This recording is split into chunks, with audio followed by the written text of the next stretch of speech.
And we're live. Back at it again. Take it away. I wasn't sure who's introducing us. Welcome to another episode of Net 6 and Chill. Seems like I'm the only person responsible enough to present things in here. My name is Alex.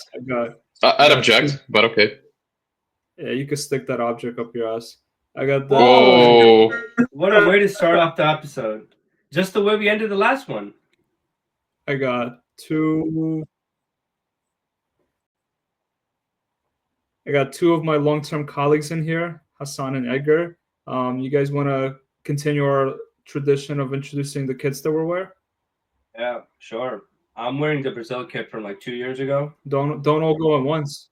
I don't know if you can hear us or not. I think you're having problems. Nothing special about it? Yeah, we'll find out. It's the guy in the background. I can hear you fine.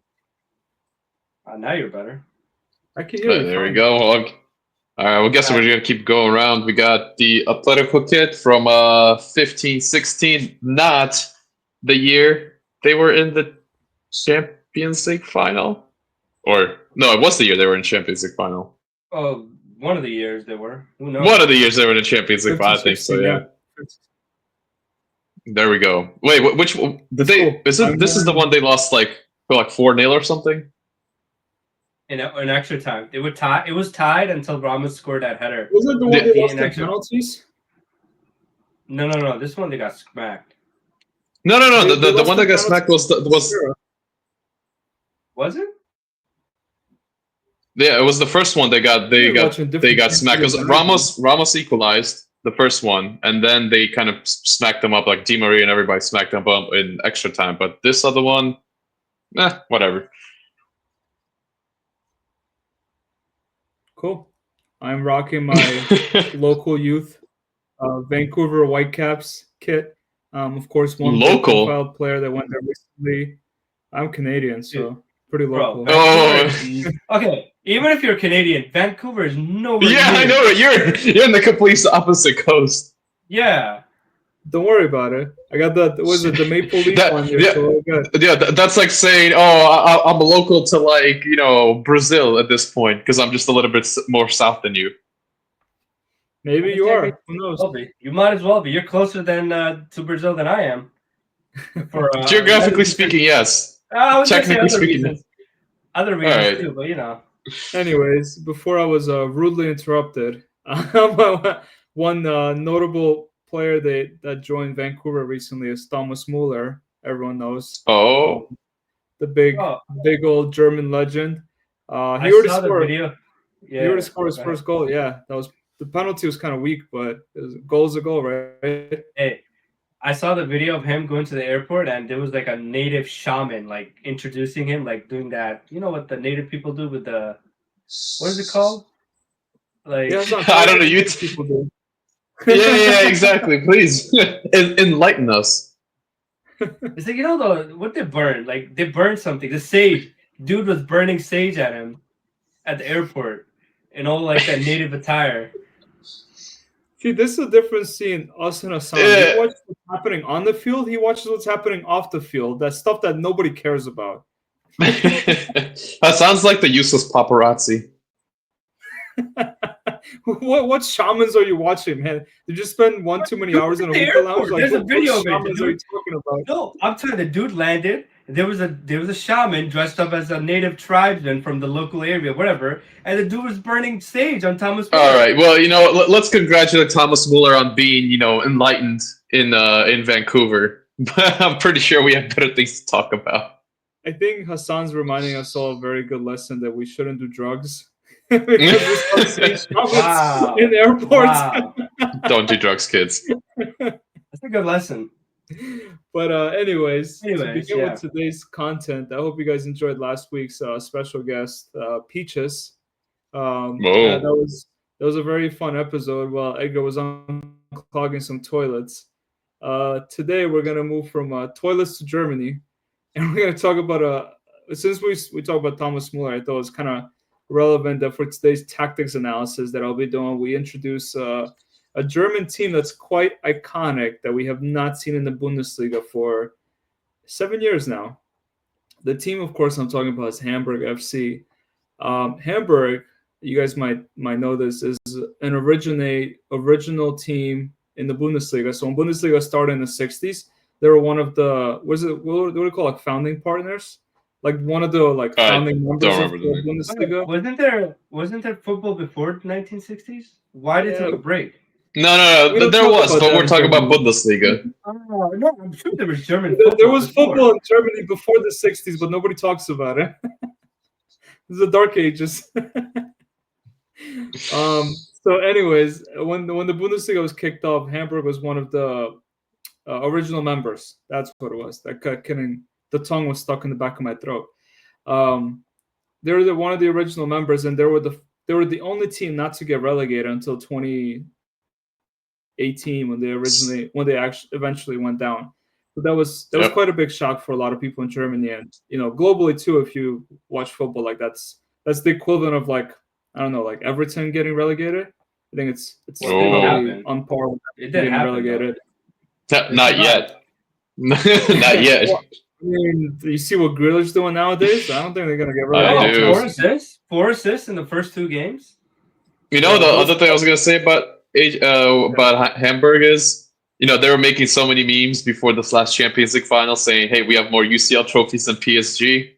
Unfortunately, they can't make those memes anymore. But still, Champions League winners. They could pick on Arsenal now. They can pick on Arsenal, exactly. No fact. Yeah. So today's tactical analysis is us bringing Hamburg back into the Bundesliga, trying to figure out how they regain their glory days. And I don't know what their idea of glory days are, but Edgar, I think you mentioned they did win a European title at the end of last century. It was in the 80s. I believe it was 81, 83. I don't remember the exact year. I think it was like somewhere there, yeah. You can quote me on that. There are some really notable players that have come out of Hamburg that people might not remember, such as Vincent Kompany, who played in Hamburg between 06 and 08. Nigel de Jong, famous for the 2010 World Cup. He played between 06 and 09. For those of you Peruvian fans, Paulo Guerrero played from 06 to 2012, an iconic Peruvian player. For Croatians, Ivica Olic, really big player who played in Bayern at one point. He was in Hamburg for 2 stints between 07 and 09 and 15 and 16. So there's Eric Choupo-Moting, another one. He was there when he was younger. And the list goes on. There's obviously, those are some notable players. Ruud van Nistelrooy, Son Heung-min. Those are big players. Like, those are not just any names. So all those guys played for Hamburg at one point. So obviously right now they're going through, a rebuilding phase. They're back in the Bundesliga trying to reestablish themselves. So what are the keys to their success? In their first couple of games, it looks like they're stuck to a 3-4-3 formation, which some of us Man United fans know, with that three backline just, comes in my dreams sometimes, my nightmares. So anytime I hear about three backline, I don't want to fucking think about it. So I think what their key strength is right now is not so much in their formation, but how they play. They were one of the best set-piece teams in Bundesliga 2 last year. And to note that every year in the Bundesliga, they finished either 3rd or 4th since getting relegated. So they've always been on the brink of coming back, never quite lucky. They've always had defensive frailties. But last year, they really honed in on their set pieces, and they scored 20% of their goals from set pieces, which is a really heavy number. And I'm sure you guys heard the cliche with, like, smaller teams coming up against bigger teams. Take care of your set pieces and you'll be fine. And I think that's going to be key to Hamburg doing well in the Bundesliga this year. If they score, not even 20%, if they score 1 out of 10 of their goals, even like, let's say 50% of their goals from set pieces this year, if they take care of their corners, their free kicks, they'll do fine. They'll be just fine, regardless of what formation they play in. Again, they're starting out playing 3-4-3. They did bring in some players late, so that might change. I don't know if you guys saw on transfer deadline day, they brought in Fabio Vieira from Arsenal on loan. They brought in a right back from Shakhtar in Ukraine, Georgia Gokulishvili, the Georgian. They brought in Yusuf Paulsen from Leipzig to reinforce their attack, who's also great in set pieces, by the way. Oh, he's a big dude. He's like 6'5", 6'6". So, yeah. Of course. So those are some of the notable players they brought back in, and of course, Rome wasn't built overnight. Hamburg's not going to be built overnight either.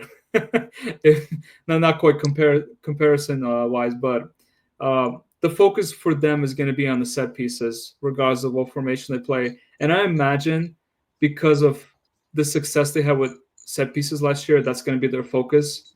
They're not going to be a possession heavy team, especially playing in the Bundesliga where you have teams like Bayern, Leverkusen, who are now coachless after Erik ten Hag got sacked. I wonder why. What happened? Yeah. I don't know what happened there. I mean, what happened was basically he told them they all suck, and he didn't get the players that he wanted. So ownership's like, all right, bye. So you're saying Anthony didn't want to go to Leverkusen? No, yeah, exactly. He couldn't get Andre Onana anymore, so they're like, I'm leaving. Yeah, sounds like a very similar story I heard somewhere else. Where? His previous job. Oh, at Ajax? Oh. Yeah. So that's Hamburg, and of course, I wish them well. I remember growing up, I watched them in the Champions League. I think it was like mid 2000s with that team that had Ivica Olic, Paulo Guerrero, a young Vincent Kompany, a young Nigel de Jong. It was at that time those guys were super young, obviously, so it was a different type of team. But I've also watched them. I think a couple years later they're playing Europa League. The reason why it hit me because they play against Ukrainian teams, and obviously at that time I was in Ukraine, so it was a team that was prominent on TV around that time. So I hope they come back to their glory days, but I think for now they have to stick to the fundamentals of, don't focus on possession, focus on executing your set pieces. Whenever you get opportunities against big teams, take them, because if you don't take a chance against Bayern's going to put 9 against you. So, well, speaking of Bayern, that's who they play next. There we go. That's a perfect segue. Yeah, go for it. No, I was going to say, I was looking at some of their recent results in the Bundesliga, and it's not looking particularly great. They lost to one of the newer teams. Was it St. Pauli? Well, no, St. Pauli's from last year. St. Pauli came up. Yeah, that's a local derby for them because St. Pauli's from Hamburg as well, so that was not a good game for them. They lost, so that's not good. Wow, what a tactical analysis, Hassan. Damn. You know what, Hassan, you're right. That's a good benchmark for them because it is a newer team in the Bundesliga. They haven't been around for too long. And St. Pauli is one of those teams that, if you remember last year, they actually did execute their set pieces well. They stayed in a lot of games. I think they tied with Dortmund 3-3 in the first game of this year. They came back from like 3-1 down or something. I think it was St. Pauli. Yeah, it was St. Pauli. It was the very first game of the Bundesliga season. And I think if Hamburg, I know Hamburg fans don't want to hear this because they don't want to emulate a blueprint of their local rival. That's like telling Man United fans you should be more like Man City. they don't want to hear that. But you should be. No, at this current stage, I don't know. I don't know what's worse, City or United. City started pretty rough too. But yeah, I mean, so we'll see how Hamburg does. My prediction for their first year is they're gonna hover between mid-table and relegation. So there's 18 teams in Germany. I think they'll finish around 13, 14. I think they'll stay up. They have some good players. They have a good foundation. There's some other teams that are troubling in Bundesliga right now. Heidenheim had a terrible season last year after qualifying for Europe, first time ever. Hoffenheim is on and off. I mean, I think Hoffenheim is going to be better this year. But it's going to be challenging. But I think if they reinforce themselves well in the winter window and the players that they picked up in the summer start hitting well, because Fabio Vieira hasn't started playing yet. Paulsen is still new to the team too. So if they get these guys, in their best positions and they give them opportunities, I think they'll just do enough to survive. But I don't think they'll be challenging for Europe for sure.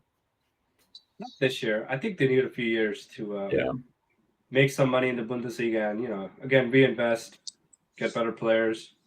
Or you could just be like Leipzig, just steal money. Just dump a bunch of money. Yeah, dump a bunch of money. And where did that get Leipzig? Second place finishes? Yeah. And maybe a few DFB Pokal trophies? Wow. Hey, a trophy's a trophy. Come on. That's true. I'm not gonna knock it. $20, $20. Okay, we're not gonna finish that phrase.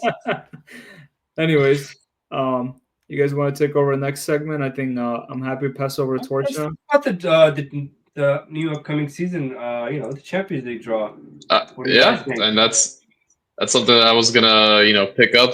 Considering that we kind of talked a little bit about Bayern Munich, but as we all know, after this unfortunate international break, again, we're gonna have some actual football. You said unfortunate. 2 weeks in. No, unfortunate. We're 2 weeks in. Oh, international break. Oh. Yeah, honestly, I'm just getting I'm getting ready to actually enjoy football again, and then it's like nah. Here, watch fucking Zimbabwe play a friendly against Uganda. Well, to be fair, there's World Cup qualifiers right now, so some games are significant. Qualifiers. Just pick the best team. You need qualifiers. What do you need qualifiers for? Well, I mean, tomorrow is Ukraine-France, so we're gonna see how many goals France could put past Ukraine. Honestly, is that supposed to be entertaining? Yeah, honestly, it depends which side you're on. I don't think it's entertaining for either side, but you know what? It is what it is. After this international break, we're going to get to some actual football in the Champions League. And most notably, in the first round, we actually have a few fairly decent games. Kind of more on the mid-level. I think Tottenham-Villarreal is actually a pretty solid match. Tottenham under Thomas Frank looked pretty good. I'm not going to say a lot about their most recent result. Wasn't that great, but anyways, Villarreal doing fairly well in La Liga from what I understand. You have another kind of... Yep. And they're kind of continuing the good form that they had in La Liga last season. Obviously not title-winning form, but still solid. I think with the way... Sorry to interrupt. The way Villarreal are going and with the team they have, I don't see why they can't challenge for the title because Atleti's not the same. Sevilla, I don't even want to talk about Sevilla. They're fucking... I don't know what they're playing anymore. And then you have Real Sociedad has fallen off. The only other team is Athletic Bilbao. So... Yeah. Outside of the two big boys, Madrid and Barca, why wouldn't Villarreal put up a challenge? They have a really good team. They have a great coach in Valverde, who's coached Barca himself too. I would give they could try to replicate some of the form maybe Girona had 2 seasons ago, where they kind of pushed Real Madrid and Barca pretty hard up until the end. Yeah. But that's a good, I think, game. Then we have Juve Dortmund. I know Juve is going through a big restructuring right now. I know they let go of Thiago Motta. I know there's a lot of kind of ins and outs, but Juve is Juve. And Dortmund, honestly, Dortmund's a wild card. It feels like Dortmund has always so much movement of players every single year. It never feels like they have a consistent squad. But they ultimately still perform, especially in cup competitions. So I would expect, a good game there. Other than that... Oh yeah, did you hear about the locker room thing? Yeah. Where daddy has to come into the locker room, tell him, oh, why aren't you playing my son, or why don't you substitute my son? Yeah. Who's daddy? Bellingham's father. Oh, younger really? Bellingham. Yeah. Apparently, he stormed into the locker room with, trying to talk to the coach or somebody, oh, why did you sub my son? This has some of the what's his name, LeVar Ball energy. Yeah. the big baller brand. He's like, yo, my son's better than Jordan. That's crazy, man. Dude, honestly, some of these parents, the fame is getting to them. Their kids' fame is getting to them. It's true. Anyways, Bayern Chelsea. Bayern, I think, one of the better teams, even though I still don't fully understand how companies' tactics work. And I don't want to do a tactics time on it because I still don't get it. Last year, trying to explain it, it feels like there's zero consistency in his tactics. But anyways, this year they are better, but they are playing the reigning, well, technically the only winners of the Club World Cup or the FIFA Club World Cup in its newest iteration, Chelsea. I think Bayern is hitting those pre-1960 German notes right now. They're playing some proper football. Underrated thing about Bayern, Luis Diaz, picking him up. Oh yeah, Liverpool. Yeah, Dude, I think him and Olise are very good. Like they bring exactly so much energy and like danger. The only thing kind of sucks is Jamal Musiala injured again. Like this man can't play. This is what happened. This is what needs to happen. Fuck the cam. Dude, you drop Harry Kane. Harry Kane's a really good passer of the football. And if you see some of the games, the first 2 games, Harry Kane, he picks up the ball, he puts a through ball in for either Olise or Luis Diaz, and they do pretty good with that. I mean, but listen, Bayern picked up I think the key piece, the key player to their season, and that's Nicolas Jackson. Oh yeah. No, but you know what's funny? Like that first game, when they smashed who they play 6-0. Yeah, I don't remember. Yeah, the very first game. Oh, was it Stuttgart? Oh yeah, I was gonna say Stuttgart, but Stuttgart was the cup. Leipzig. Yeah, and like I was watching them run, and like something hit me. Like when Hassan used to say back in the days, like yo, they're dogs. They're straight dogs. The way they're running at him, they're dogging them. Like they're absolutely like chasing them down. I love that energy when a team just like running at you nonstop. Yeah, like yeah.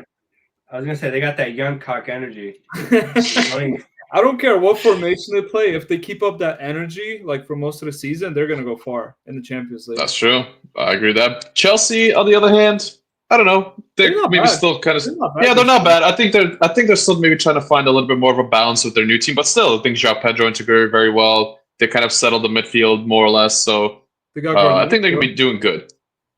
Another notable game, I think is what. Garnacho? Oh, he's about to have a team of the season. Dude, Garnacho's gonna be Garnacho's gonna be bench. What you? No, literally, Garnacho's gonna be like an options player. Can we look at the pattern of all the players of the United leave that leaves United? Like, look at all of them. To be fair, outside of Scott McTominay, completely of being an absolute world beater. Everyone else, I think. Okay, Anthony. Fine, Anthony. Then again, you had other players like Darmian. He did well when he left. Not too great. Mkhitaryan. For Inter did pretty good. What are you talking about? Yeah, Mkhitaryan did all right. Let me see who else kind of comes to mind. Can you find a player that did bad when they left United? Yeah, there was the left Malacia. He went on loan to I think Feyenoord. Somewhere in he didn't do too hot. Trying to see who else. Honestly, listen, we're not here to talk about Man United. Whatever it is, Garnacho to Chelsea. I think he's a good player, but he just needs to tone his ego down. If he just did that, then I think he would be strides better. Better than Mudryk, whatever that guy. Mudryk is Mudryk is serving time for drugs. Don't worry. He's going through what Pogba went through. He's gonna make a plug back. Yo, did he take a non-indigenous? What is it? Non-indigenous. No, not indigenous. He had a shaman meet him at the airport, and he blessed him with some stuff. It was it's funny because apparently, like what he took was when he was in Ukraine during the international break. So you already know he did some stupid shit. Well, but he's young. He's young. He got paid. He's gonna come back. He's gonna come back, but I don't think he'd be a Chelsea player. I think he's gonna go somewhere else. No. Yeah. Chelsea's gonna loan him out. Moving away from Chelsea, this year is actually going to be interesting. PSG Atalanta. Atalanta, of course, losing Gasperini.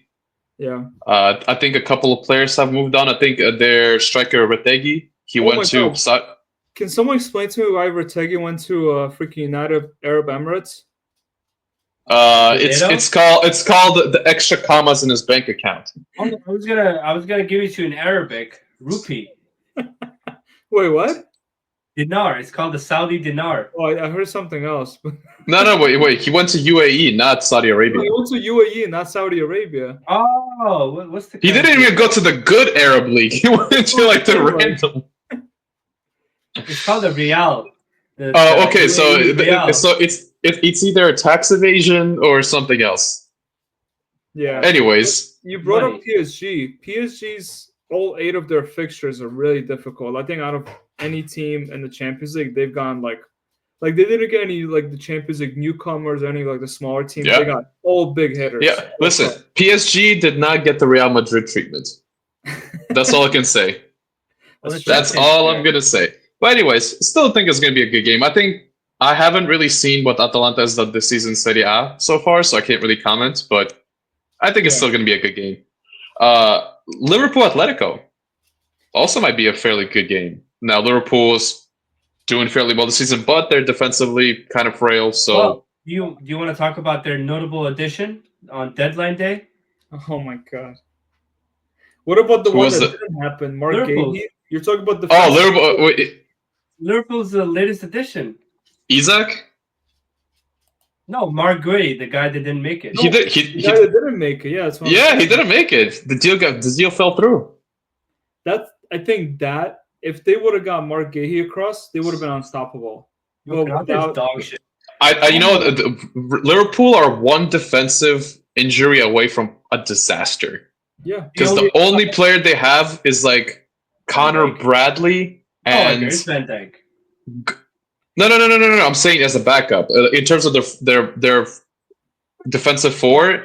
If they lose, whatever. Honestly, I'm not gonna talk about this. If you wear a number higher than 10 on the back of your shirt, you're not part of the first team. I'm sorry. Yeah, Connor Bradley was like 99. Connor Bradley's like an NFL third team special player or something. Last year I talked about him and I saw he had quite the potential, but when Trent left, I thought he was going to start, but then they bought this other dude in. You mean Frimpong? Jeremy Frimpong? The other dude? The other guy? Yeah, okay. Anyways, I don't want to take up more time. The other, I think, 2 or 3 good games I think we're going to see is Newcastle Barcelona. Ooh. I think Newcastle, while you can say, oh, Barcelona's doing really well, Newcastle loves to give big teams a hassle. So Newcastle doesn't go down without a fight, especially at home. The Barca players are going to go into the north, whatever the fuck it is, to the north of England. They're going to go drink some Newcastle beer. And the Newcastle ale? Yeah, they're going to have some ale.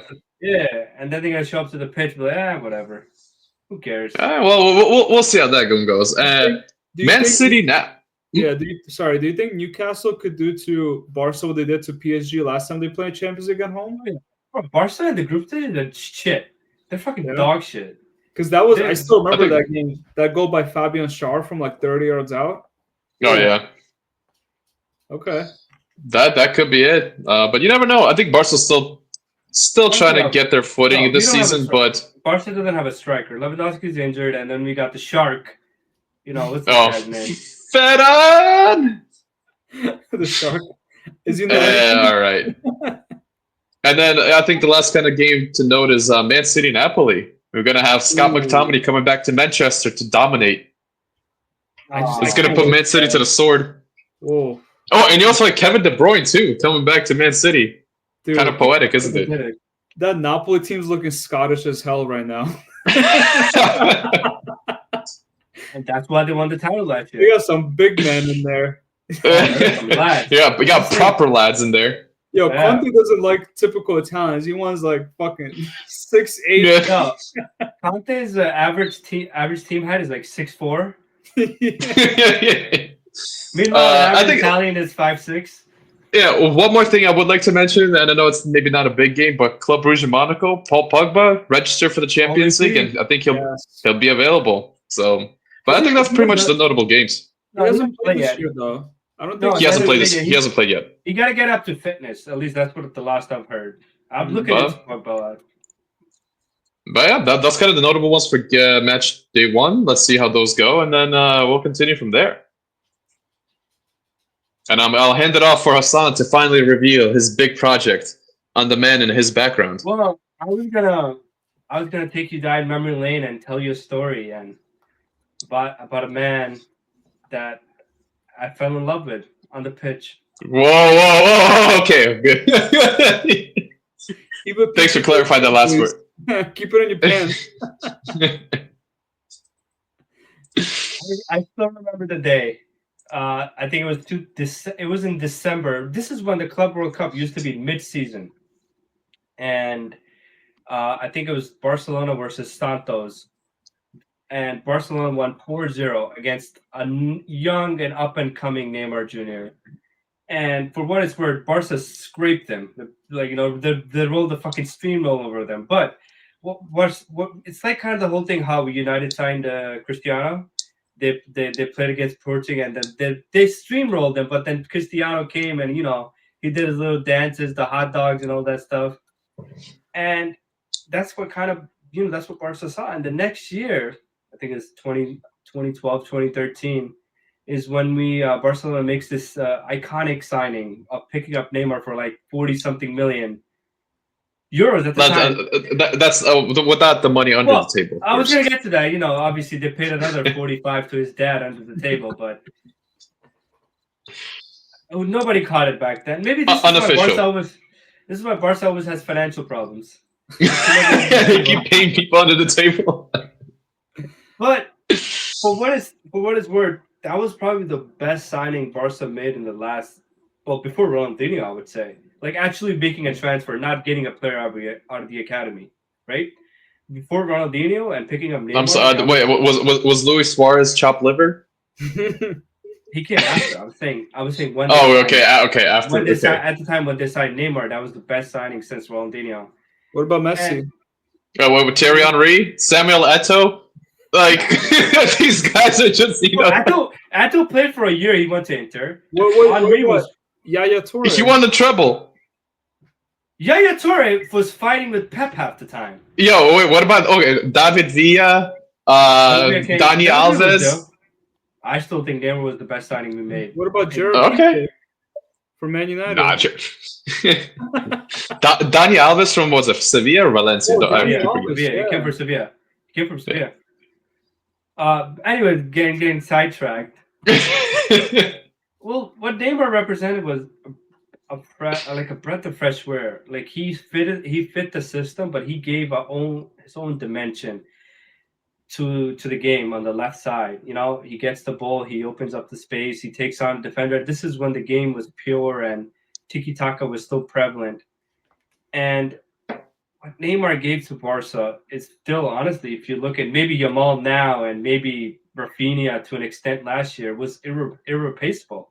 Like we had Dembele, we had some other wingers that came and went, but it wasn't him. So I would say that was probably the most successful period of his career.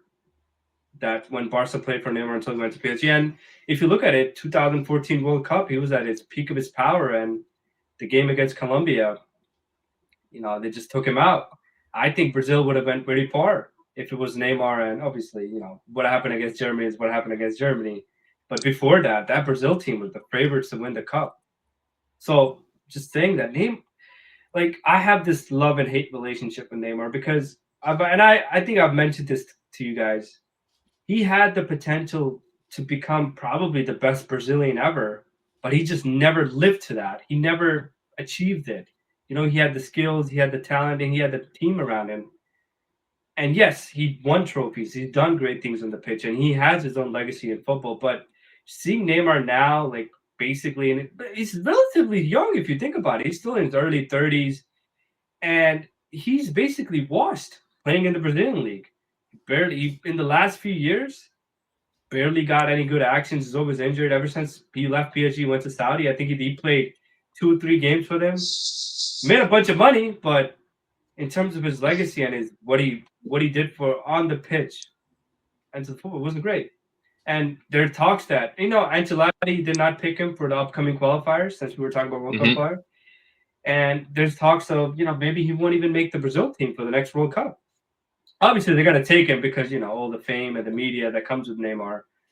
But I really wish that Neymar could have, to an extent, did so much more than what he did. And that's the love and hate. I love him as a player, and I always will. Even though he left for PSG and he wanted to make his own destiny. And, every man has a right to make his own path. Even though it wasn't the best thing for Barca, but he did what he could. But at the end of the day, he just never got there. He was always close.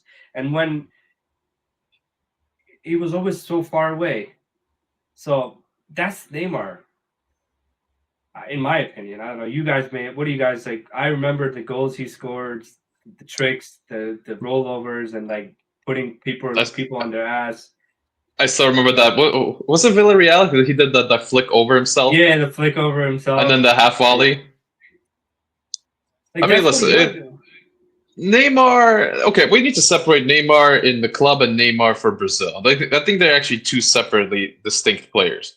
Neymar for the club, wow, did fantastic things at Barca. PSG, as you said, rightfully it was his choice. He went to PSG. He definitely tried to do something at PSG. I'm not gonna pretend he sat on his ass. They did make a final. They made a final, and honestly, if it wasn't for a spectacular Manuel Neuer performance, I think PSG should have actually won that game. But listen, it is what it is. They didn't win. They had the stint with Mbappe and Messi there. Okay. And again, the one thing is that kind of killed him is injuries, and his lifestyle and injuries are what kind of got him to where he is now. I was gonna say there were notable Brazilians in the '90s that did what Neymar did and won World Cups and championships. Yeah, but they weren't built like a Twizzler. Yeah. Let's be honest. Neymar's built like a Twizzler. this man's like whatever. Anyways, he's built like a churro. You could just snap him in half. Like he's not built. And then to be fair, being built doesn't mean you're gonna be you're gonna avoid injuries. Phenomenal was a pretty big guy, but he still succumbed to knee injuries. So that's not the point. But what he represented for Brazil was a bit different. He was more of a stable player. He was the player that people looked to. And even though he might have did some tricks and stuff, there was more of a responsibility that he took for himself, and he carried that.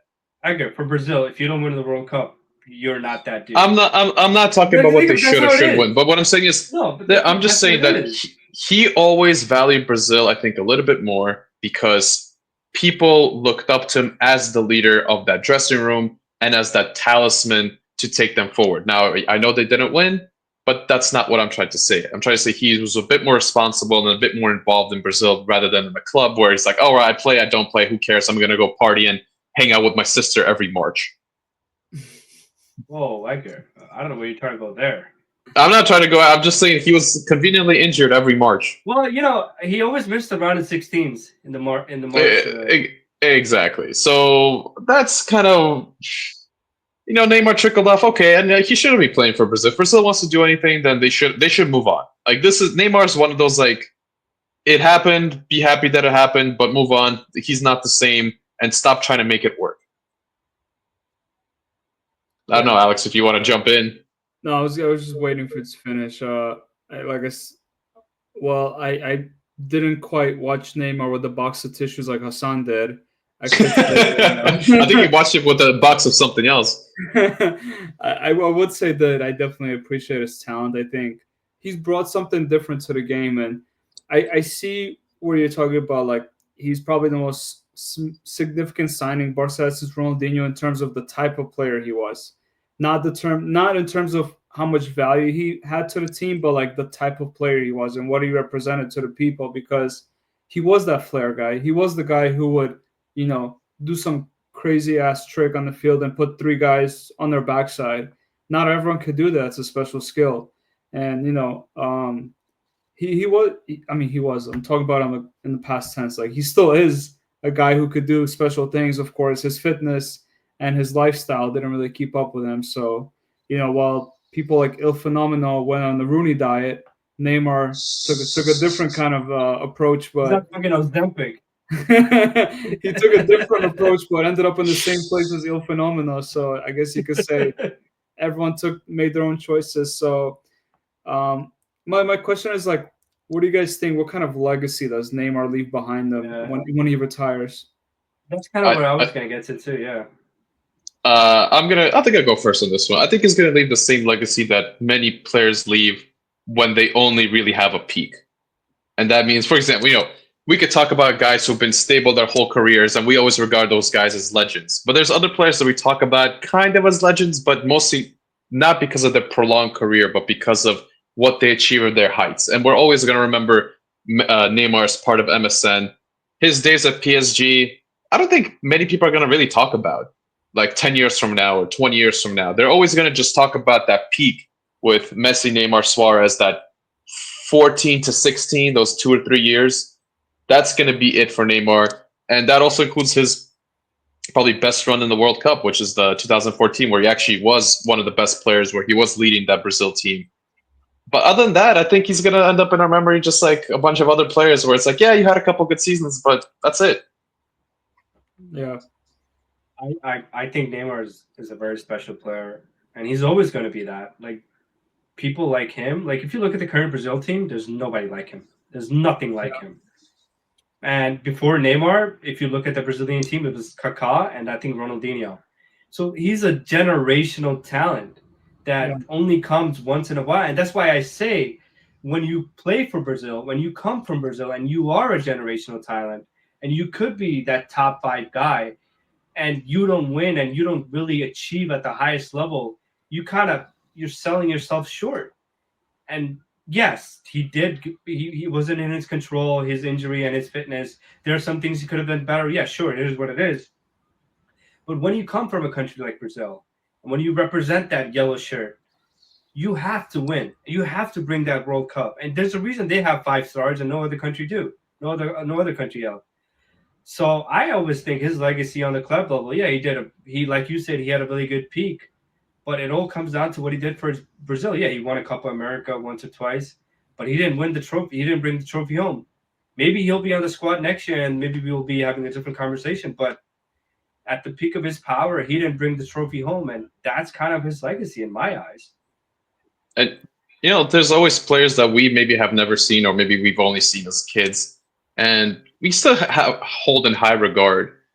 But only the people who've actually seen the player will really kind of remember and reminisce. I think in this case, it'll be people like us, maybe people like Hassan, will kind of remember Neymar at this peak. But I think the newer generations won't really see him the same way, and I think his legacy is going to go with that. Whereas other players, like, we've never seen Maradona, we've never seen Pele play live, but guess what? We know who they are. Everyone still talks about them. Everyone still holds them in some of the highest regards that there is in football. Yeah. But Neymar's never going to be that, especially because of his massive drop-off. I think one last thing to mention is, of course, if you guys remember, Neymar was part of that big La Remontada, Barca against PSG 6-1 in the second leg. But also, I think one last thing to mention about Neymar, he's probably one of the last players to have the freedom to play how he wants to play out there. Because if you look at football nowadays, it's very structural, very, hierarchy. Like, you got to play a certain system, you got to move a certain way, you can't go out of your position, you can't overlap this guy, you can't go in space like that's someone else's space. Neymar, Ronaldinho, Maradona, those are guys who created their own space, created their own chances. They were artists with the ball. And I think it's a dying breed of a footballer, unfortunately for us, because I grew up seeing footballers like that, like you mentioned, Kaká, Ronaldinho, those guys were special. And because they were, the coaches would literally tell them, go out there and create art. And that's what made him special. And we don't have that nowadays. So I think Neymar might be one of the last guys who still belongs to that category, because for what it's worth, I think he was an artist on the field. Yeah, I would agree with that. Feels like it's just I agree, a dying breed of players. But I think it'll come back eventually. I think after all the structure, I think we're going to get back into chaos in a few years, because that's just a natural cycle of things. Yeah. But we'll have to wait for the new generation to pop up. And on that note, unless Hassan, you want to jump in and reappear on the screen again, we might be signing off. He got dragged off stage. He's like... No, he's gonna go. He's watching Neymar highlights as we speak. He grabbed that box of tissues. Hell yeah! All right. I guess, like I said, on that note, we'll be back next week with more fun stuff. But until then, keep netting 6 and chilling. Take care.